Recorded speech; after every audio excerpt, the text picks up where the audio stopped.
Salam, hər vaxtınız xeyir olsun. Mən Həcər müəllimə ABC Akademinin təqdim etdiyi sınaq toplusundan 6-cı sınağın izahına baxırıq. Birinci sual. Erkək arının, bir qədər böyüdək bunu, erkək arının spermatozoidin əmələ gəlməsində aşağıdakılardan hansı baş verməz? Erkək arılar bilirik, haploid xromosomludur və bunun əmələ gəlməsində baş verməz nə? İpliklərinin, yəni vətər tellərinin əmələ gəlməsi baş verər. Çünki mitoz keçirdir. Xromatidlərin ayrılması baş verir. Bu mitoz yolundan bölünəcək qamet əmələ gətirmək üçün. Nüvə pərdəsinin əmələ gəlməsi baş verə bilər. Telefaza mərhələsində homoloji xromosomların birləşməsi baş verməz. Amma heyvan hüceyrəsi olduğuna görə hüceyrənin buğumlanarak içeri bölünməsi də baş verər. İkinci sual. Hər birindən eyni sayda götürülmüş x qədər kələm, bibər və noxud var. Eyni say dediyinə görə hər birini x ilə işarə edirik. Erkəkçiklərinin sayının cəmi 210-dur. X qədər kələm varsa 6x qədər erkəkçiyi vardır. X qədər bibər varsa 5x qədər erkəkçiyi var. X qədər noxud varsa 10x qədər erkəkçiyi var. Toplam burada erkəkçiklərinin cəmi olacaq 21x qədər erkəkçik. 21x bərabərdir 210, x bərabərdir 10. Deməli, kələm, bibər və noxud hər birindən 10 ədəd götürülür. Bu çiçəklərdəki bitişik ləçəklərin ümumi sayını müəyyən edin. Kələmin çiçəklərində bitişik ləçək yoxdur. Bibərin çiçəklərində 5 dənə ləçək var, 5-i də bitişikdir. Vurulsun, 5 vurulsun 10, üstə gəlinsin. Noxudun bir çiçəyində 2 bitişik ləçək vardır. 10 dənə çiçəyində də 2 vurulsun 10, yəni 20 dənə. Toplam 70 dənə bitişik ləçək olacaq. Düzgün cavabımız A variantı. Üçüncü sual, cədvələ əsasən x üstəgəl y ifadəsinin qiymətini tapın. Başlanğıc bakteriyanın sayı 2 ədəddir. Bölünmələri sərf olunan zaman 1 saatdır. Deməli, 2 bakteriyadan 1 saatda əmələ gələn fərdlərin maksimum sayı 20 dəqiqədən nəzərdə tutulub. 1 saat 2 üstü 3 deməkdir. 3 dənə 20 dəqiqəsi var. 2 vurulsun 2 üstü 3 eləyəcək 16 dənə. Deməli, ümumi 1 saatda 2 bakteriyadan 16 dənə fərd əmələ gələr. X-in qiyməti 16-dırsa, 16 bakteriyadan 40 dəqiqə keçibsə, 2 üstü 2 deməkdir bu. Yəni 2 dənə 20 dəqiqə keçib, 16-nı 4-ə vuranda eləyəcək 64 dənə fərd əmələ gələr. X 16-dır, Y 64-dür. Bu ikisini toplayanda düzgün cavab olacaq 80 Y variantı. Sxemə əsasən x üstəgəlsin y ifadəsinin qiymətini tapın. Canlı qurbağadır. Onurğa üstündə olan sümüklərin sayı dedikdə 1 boyun, 7 gövdə, 1 oma, 1 dənə də quyruq. Toplam burada 10 ədəd sümük vardır. Çiyin quşağına aid olan sümüklərin növ sayı dedikdə kürək, körpücük, qarğa və döş sümüyü. 4 növ sümük vardır. X-in qiyməti 10, Y-in qiyməti 4 olduqda, çünki növ sayını istəyir bizdən, variantımız olacaq C variantı 14 olmuş olacaq. 5-ci sual, insanın 5 cinsiyyət hüceyrəsində və 3 nüvəli bir somatik hüceyrəsinin nüvəsində cəmi neçə xromosom var? 5 cinsiyyət hüceyrəmizin hər birində 23 olmaqla 5 vurulsun 23 üstə gəlsin. 3 nüvəli somatik hüceyrəmizdə hər nüvəsində 46-dır. 3 vurulsun 46. Toplasaq bunları 253 edəcək. Yəni variant B variantı. 6-cı sual. Verilmiş genotipli ana yumurta hüceyrədən əmələ gələn yumurta hüceyrənin həm böyük K, həm də böyük Z genini daşıma ehtimalı neçədir? Bu fərq bizə 4 sort qamet verir. Böyük K, böyük Z, böyük K, kiçik Z. Kiçik K, böyük Z, kiçik K, kiçik Z. Və bu 4 fərqli genotipə malik olan yumurta hüceyrələrdən biri, demək, böyük K, böyük Z genini daşıyır. 4də 1 ehtimalının əmələ gətirilməsi vardır. 7. Protal və protonema üçün ortaq deyil. Protal qıjının, protonema mamırın düzəltisidir. Hər ikisi avtotrofdular. Hər ikisi qıjı və mamır ali sporlu bitkidir. Ali sporlu bitkinin düzəltisidir. Yaşıl rəngli olması ikisi üçün də ortaqdır.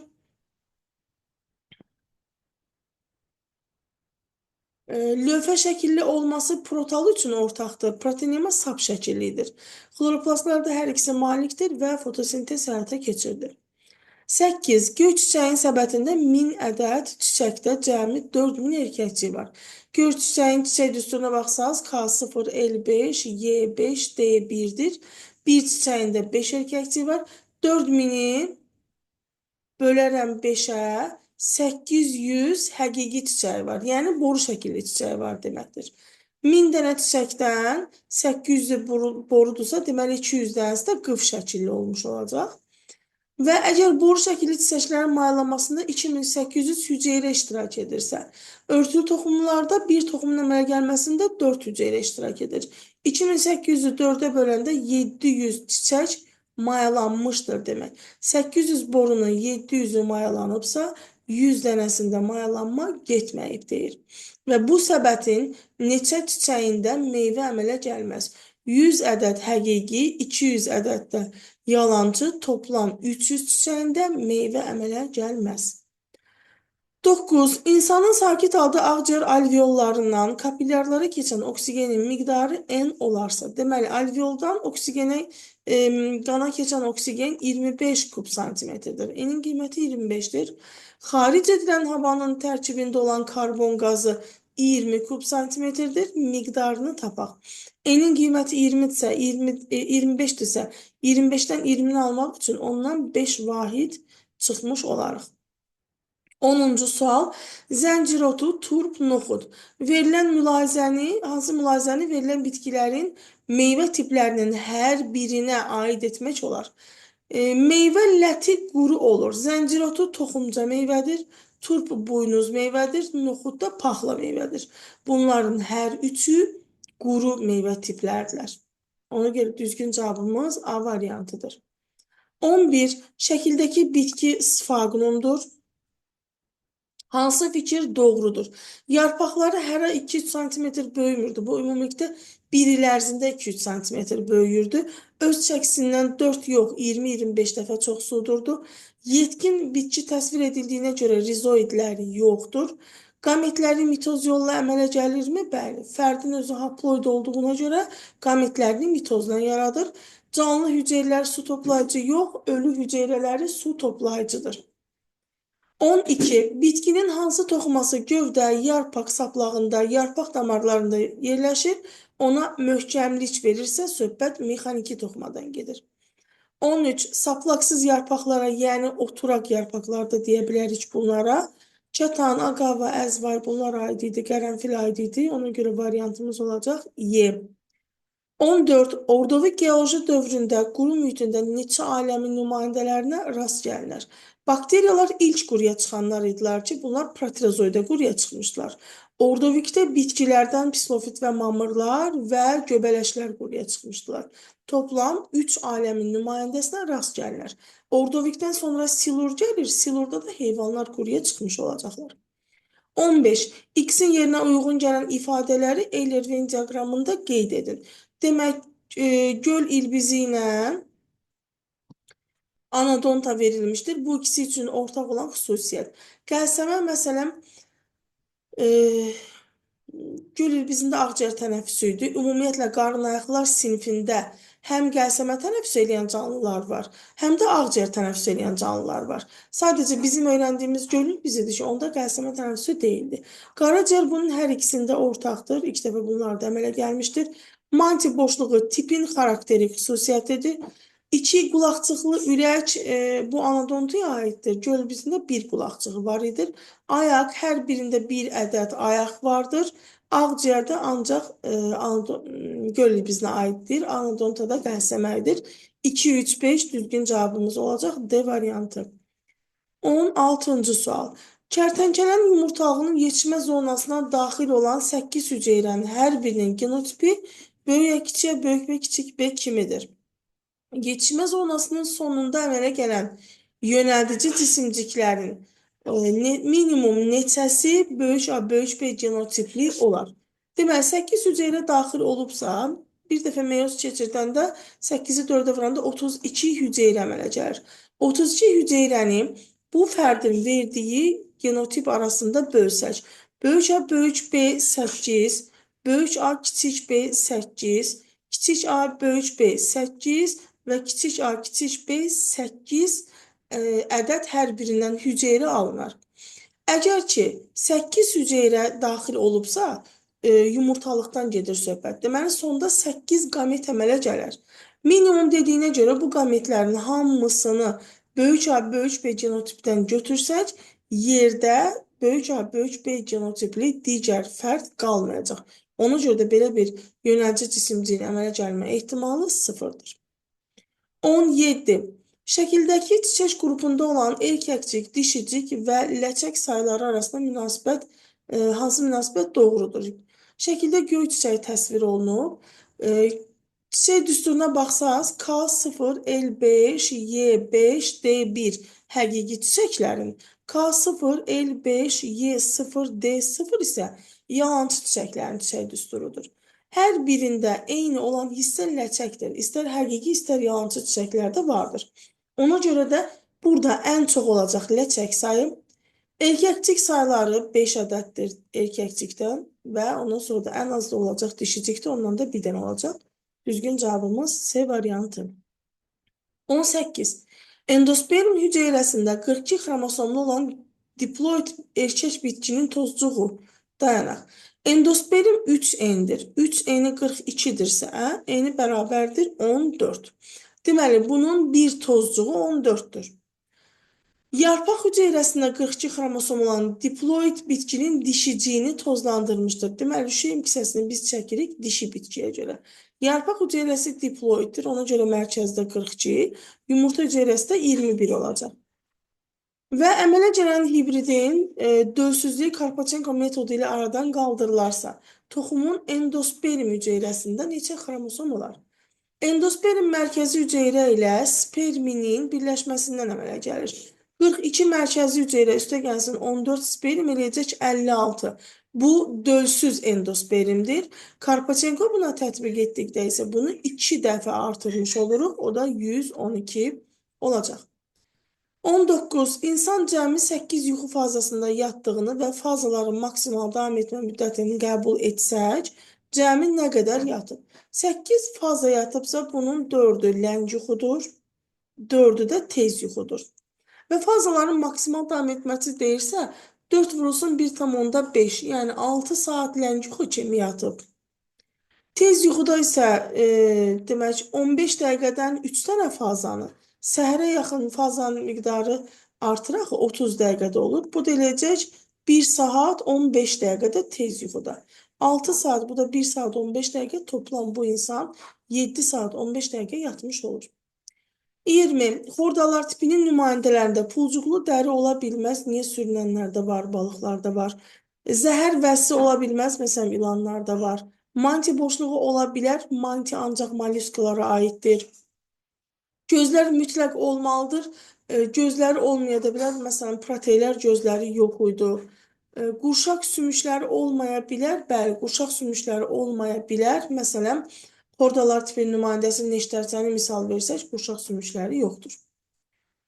21. Onurğa sütununun boyun şöbəsinə aid olan fəqərə sayı ilə ön ətraf qurşağına aid olan sümüklərinin saylarının cəmi 8 olan heyvan. Bu qurbağadır, bir boyun fəqərəsi var. Ön ətraf qurşağında da 7 sümük var idi. Bunun cəmi elədi 8. Hansı doğrudur? Qurbağa istiqanlı deyil. Tənəffüs sisteminə aid olan əsas orqan dəri deyil, ağciyərdir. İnkişafı düzünə deyil, dolayıdır. Beyincik zəif inkişaf edib, bəli, onurğaların içərisində ən zəif beyincik bunlardaydır. 2 mədəcikli ürəyi yox, 2 qulaqcıqlı ürəyi vardır. 22. Hansı bitkinin çarpaz tozlanma ehtimalı yoxdur? Arpa qapalı şəkildə öz-özünə tozlandığı üçün təbii halda çarpaz tozlanma ehtimalı yoxdur. Burada məsələn təbii halda yazılsaydı daha düzgün olardı. 23. İnsanın ürək boşluğuna arterial qan gətirilən damarların sayının, arterial qan gətirən damar 4 ədəd ağciyər venasıdır. Venoz qan gətirən damarların sayına, bunlar aşağı və yuxarı boş venalardır. Nisbəti 4-ün 2-yə, ixtisar aparsaq 2-nin 1-ə nisbətində olacaq. 24. Hansı molekulun monomerləri eyni növdür? Zülalın monomerləri amin turşulardılar. Amin turşular 20 növdür məsələn. Nəqliyyat RNT, məlumat RNT, bunlar da hər biri 4 növ nukleotiddən təşkil olunub. Amma nişastanın hamısı bir növdür, onda hamısı qlükozaydı. 25 badımcançələr fəsləsinin meyvə tipi ola bilər. Gilə, bir də qutucuq meyvə ola bilər. Ona görə də burada düzgün cavabımız olacaq Y variantı. 2. Dieheterozigot fərdin çarpazlaşması zamanı bu genotipli fərdin üzə çıxma ehtimalı neçə faizdir? Genlər ilişik deyil, onu demək istəyir ki, Mendelin 3-cü qanunu özünü doğruldur. Demək, böyük A, kiçik A, böyük B genotipli fərd Pennet cədvəlində bundan 2 dənədir. İndi tutaq ki, mənim yadımdan çıxıb, hardan bilim ki, bundan 2 dənədir.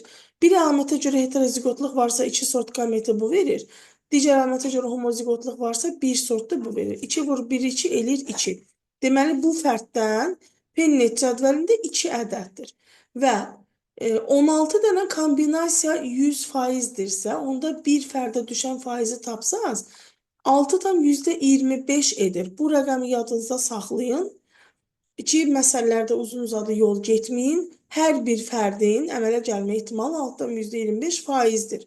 Bundan da 2-dən olduğuna görə 2 vurulsun altdan %25. O da eləyəcək 12,5 faiz. Yəni düzgün cavabımız B variantı. 27. Şəkildə verilən hər iki canlıya aid olan mülahizəni demək hörümçəklə may böcəyi təsvir edilib.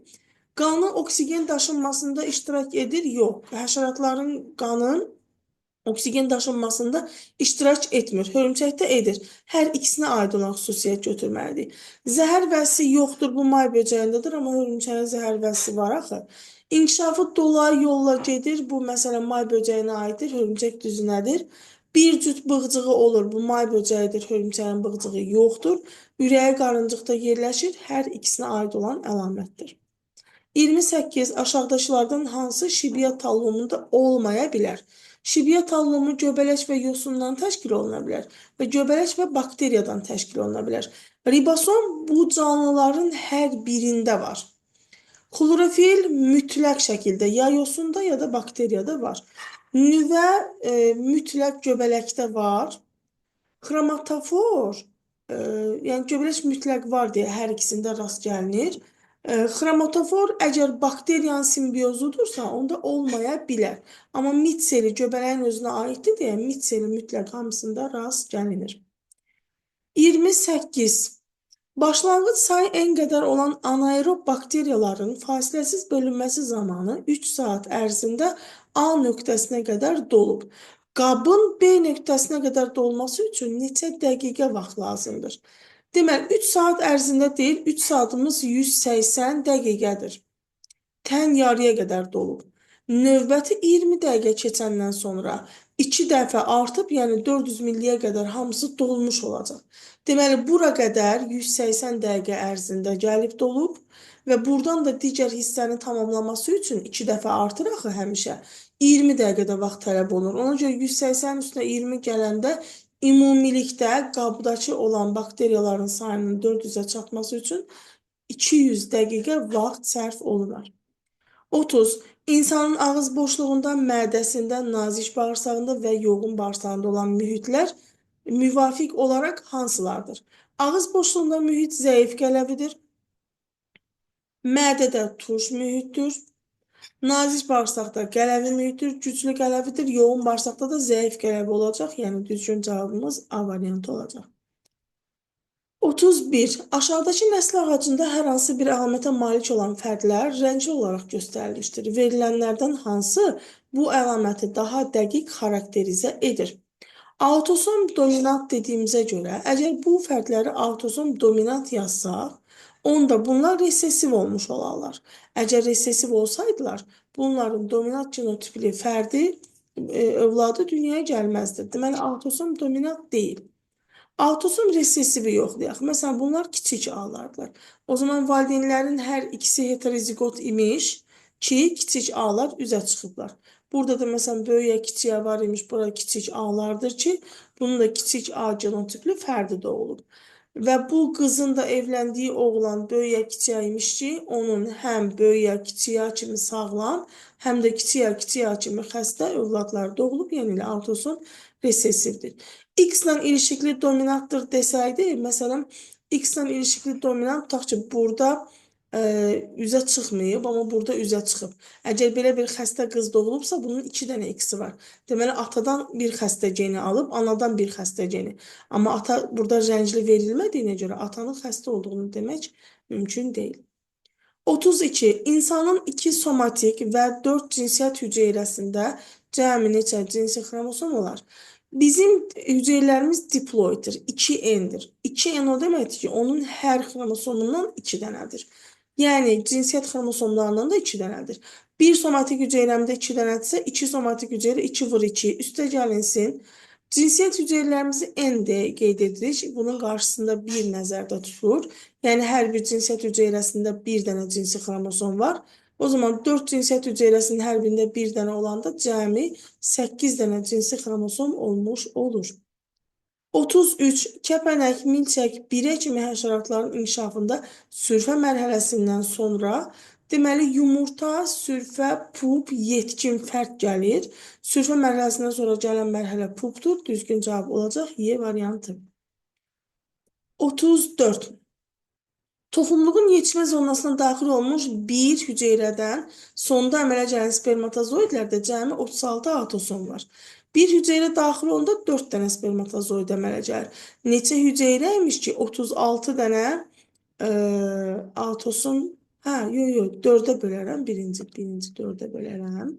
Bir hüceyrənin, demək, bir hüceyrədirsə bundan 4-ə əmələ gəlir. Özü bir hüceyrə yazır, axı, mən niyə bunu belə yazıram ki? Bir hüceyrədən 4-ə əmələ gəlir. 4-ündə cəmi 36 autosom var. 36-nı bölərəm 4-ə eləyəcək 9 autosom. O zaman hər birində 9 autosom var və bir dənə də cinsini nəzərə aldıqda bu fərdin qametində 10 dənə xromosom var. Bu canlının bir bağırsaq hüceyrəsində, bağırsaq hüceyrəsi diploiddir, neçə xromosom olar? Eni 10-dursa 2 eni də 20 olmuş olacaq. 35. Verilənlərdən hansında gövdə şəkil dəyişməsi var? Qaymaq otu kök yumurlardır. Batat georgina, həmçinin noxudda yarpaqdır, soğanda dibcik gövdə şəkil dəyişməsinə rast gəlinir. 36. İnsanın onurğa sütununun bəzi şöbələrinə aid olan fəqərlərin xüsusiyyətləri verilmişdir. X birləşmə əmələ gətirdiyi sümüklərin sayı 4 və gövdədən kənar sümüklə birləşmə əmələ gətirir. Gövdədən kənar sümüklə birləşirsə, bu olsun, fəqərələr gövdədən kənar sümüklə birləşir, bunu nəzərimizə çatdıraq. Oma fəqərləri olsun, oma. Oma fəqərləri çünki çanaq sümüyü ilə birləşir. Y birləşmə əmələ gətirdiyi 2-dir və gövdədən kənar sümüklə birləşir. İki sümüklə birləşmə əmələ gətirən boyun, bel, büzdümün axırıncısından başqa digərləridir. Amma onlar gövdədən kənar birləşmə əmələ gətirmir. Bir dənə boyundur ki, ənsə ilə birləşir. Yəni, Y olacaq burada boyun fəqərləri. Z 4 sümüklə birləşmə əmələ gətirir, amma gövdədən kənar sümüklə birləşmə əmələ gətirmir. Deməli, bu döş fəqərlərdir. O 4 dənə sümük dediyimiz ikisi qabırğadır, ikisi də fəqərlər idilər. Və hansı fikir doğrudur? Z fəqərləri lardozun əmələ gəlməsində iştirak edir. Lardoz, boyun və bel fəqərlərdir. Z döşdür. X fəqərləri döş qəfəsinə aid sümüklərdir. X fəqərləri oma fəqərləridir. Y fəqərəsinin aid olduğu şöbədə cəmi 5 fəqərə olur. Y boyundur, burada 7 fəqərə olur. X fəqərəsi qabırğalarla birləşmə əmələ gətirir. Oma fəqərləri qabırğa ilə birləşmir. Y fəqərəsi lardoz əmələ gəlməsində, Y boyun və bel dediş lardozun əmələ gəlməsində iştirak edir. 37. Aşağıdakı sxemdə sağlam bir insana aid nefron hissələri verilmişdir. Sxemə əsasən verilən fikirlərdən hansı doğrudur? Deməli, 1 göstərir yumaqçığı, 2 kapsulu göstərir, 3 düzborlar, 4 henli, 5 sidik toplayıcı kanal göstərir. Tamam. 4 nömrəli hissədə qan zulalına rast gəlinməz. 4 nömrəli hissə dediyindən görə, henlircəkdir.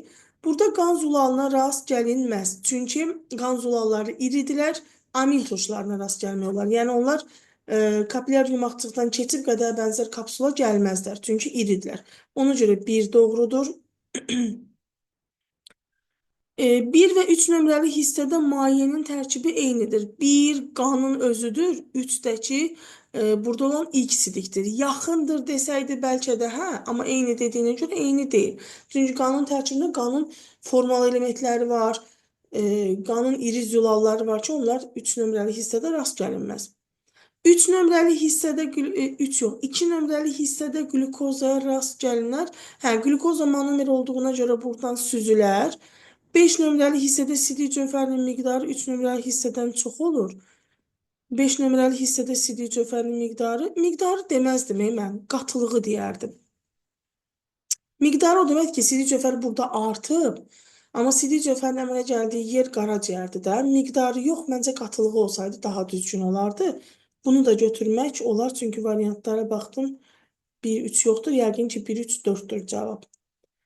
38. Doğru fikirləri seçin. 2 evli bitkilər. 2 evli o deməkdir ki, bir bitkinin üzərində erkək, o biri bitkinin üzərində dişi çiçəkləri var. Bunlar iki cinsli ola bilmədilər. Çünki hər çiçəyin içində bir dənə cins var. Bir evli bitkilər o deməkdir ki, erkək və dişi çiçəklərin hərəsində bir dənə cins var. Amma onlar bir bitkinin üzərində yerləşirlər. Bir evli bitkilər mütləq iki cinsli olur.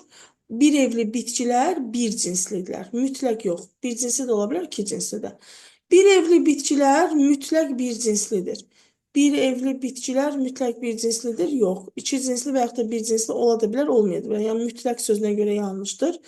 İki evli bitkilər mütləq bir cinslidir. Bu iki evdir, bitkinin özü evdir. Mütləq bir cinslidir. Çünki bir çiçəyin içərisində bir dənə cins vardır. 39. Yanlış cavabı seçin. Sürünənlər sinifinə aid olan canlıda. Diri bala doğma ola bilər, bəli ola bilər. Məsələn, gürzə falan diri doğurdur. Maylanma daxil edir. Bunlarda bədən temperaturu sabit deyil. Ürək 4 kameralı ola bilər. Məsələn, timsahda bədəndə 2 növ yox, ürəyində 2 növ desəydi düz olardı. Bədəndə 2 növ səhvdir. 40-cı sual, quru kütlələrinin tərkibində eyni miqdarda B qrupu olan bitki və heyvan. Demək ki, yazıram bura bitki, heyvan, mənşəli qidalar. Eyni dediyinə görə x qədər bitkidə var, x qədər də heyvanda var. Və bunlar qaynatdıqdan sonra tərkiblərində minimum qalıb. Bitki mənşəli qidaları qaynatdıqda onun tərkibindən 20% itirdi, 80% qalırdı. 80% 0.8 x kimi götürəcəm. Heyvan tərkibli mənşəli qidaları qaynatdıqda 15-60%-ni itirirdi. Bizə də minimum dediyinə görə 60% itibsə 40% qalıb. Yəni bunu da 0.4 x kimi götürəcəm. Və bunların cəmini 48 qrama bərabər edəcəm. Bu eləcə 1.2 x bərabərdir 48, x də bərabərdir 40. Deməli, bitkidə də 40 qram imiş əvvəl, heyvanda da 40 qram imiş. Və bu qidaların tərkibində hər ikisində birlikdə bişirilməmişdən öncə nə qədər var imiş? 40-40 eləcək 80 qram bişirilməmişdən öncə B qrupu vitamini var imiş.